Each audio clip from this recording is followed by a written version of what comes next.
Bon, encore une autre vidéo où vous parlez de Imra. Je sais que vous allez me dire sûrement en commentaire, on savait que là, il était fan de Imra, toujours il parle de Imra, toujours il parle de Imra. Restez concentrés les gars.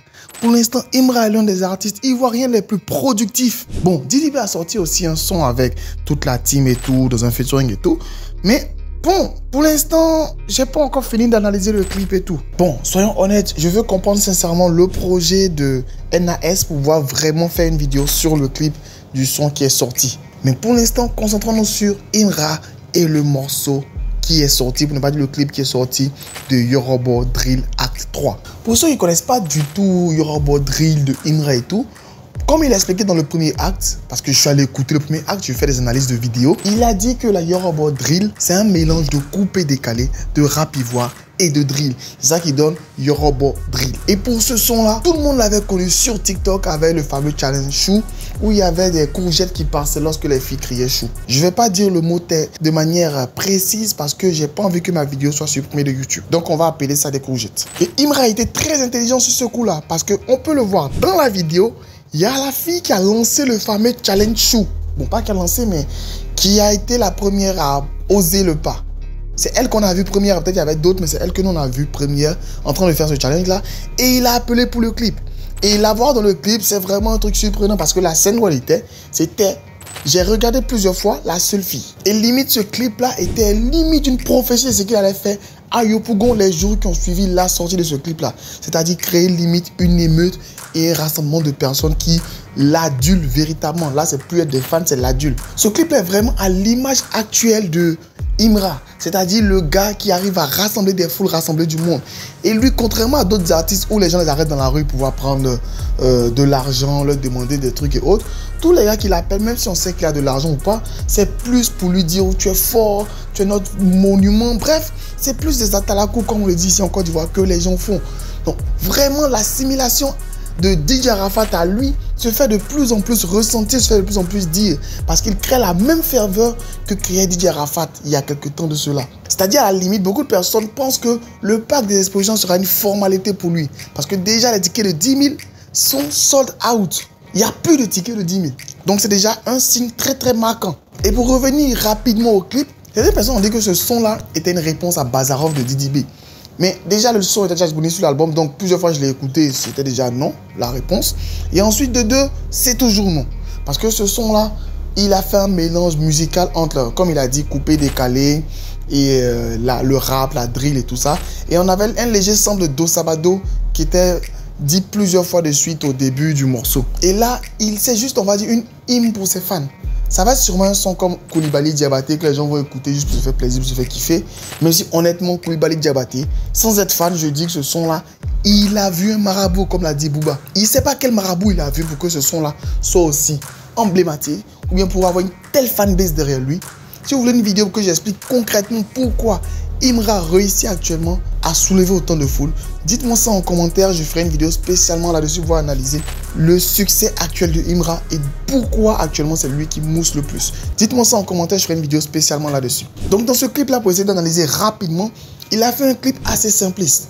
Il est venu au milieu du quartier, il a ramené tout le monde, des gros chiens, grosses bouteilles, des gars musclés, torse nu et tout. Bref, c'était un véritable clip de communion de lui avec son public, de lui avec ses fans, de lui avec les personnes qui l'écoutent. Et le clip, il a fait du matin au soir. Et le truc, c'est que quand tu regardes dans le clip, c'est vraiment ce qui se passe. Il n'a pas besoin de forcer vraiment la gestuelle, le tout, de forcer quoi que ce soit. C'est ceux qui sont autour qui mettent de l'énergie et de la force dans le clip. C'est ceux qui sont autour qui vraiment donnent de l'impulsion, du dynamisme au clip.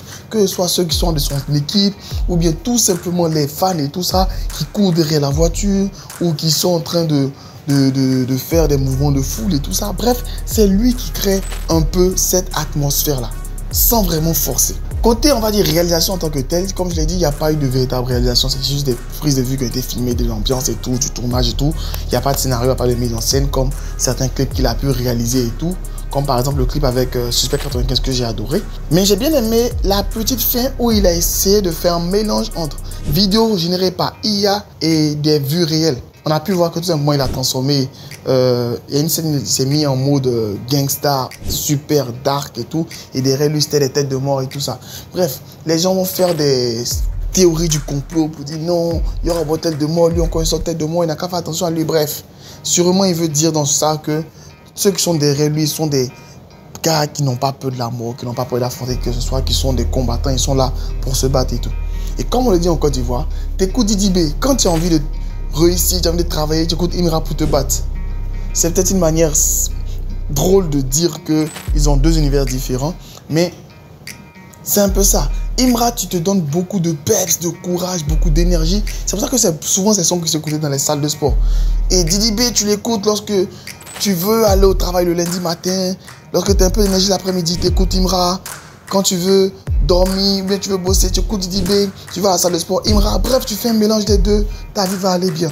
Bref, moi j'ai bien kiffé le clip de Yoruba Drill, acte 3. Et j'ai voulu faire une vidéo sur l'autre clip de Imra qui est aussi sorti il n'y a pas aussi longtemps que ce clip-là, qui était le featuring avec Lamano. Parce que je parle beaucoup de Lamano sur la chaîne de temps en temps. Si vous voulez que je fasse une vidéo là-dessus, dites-moi ça en commentaire. Tout ce que vous voulez que je fasse comme vidéo, dites en commentaire simplement, je fais les vidéos. C'est tout, c'est clair. Que tu sois fan de Didi B, de Imra, de Ramba Junior, même si tu es fan de Manager Confirmé, parle en commentaire. Si la vidéo est intéressante, on fait une vidéo spéciale pour vous. Sur ce, n'hésitez pas à donner vos avis et impressions concernant le clip. Qu'est-ce que vous avez remarqué comme message particulier dans les clips? Je veux que vous fassiez ce jeu là à chaque fois qu'il y a une vidéo. Remarquez un détail particulier que je n'ai pas dit. Vous mettez ça en commentaire et on va voir vraiment qui sont ceux qui font attention au clip. Et peut-être en faisant ça, on aura de plus en plus des clips de qualité dans le rap ivoirien. Parce que si j'ai commencé à faire des vidéos sur le rap ivoirien, c'est pour apporter cette touche-là qu'il y a dans les autres clips dans le monde entier. Sur ce, max de like, max de partage. Restez abonnés, restez connectés. C'était votre gars sur Mr. Jeff. On se retrouve sur TikTok, Facebook, Instagram. Surtout Instagram. Instagram, allez là-bas. On est moins de 2000 alors qu'ici on est 30 000. Les gars, bye, Jeff.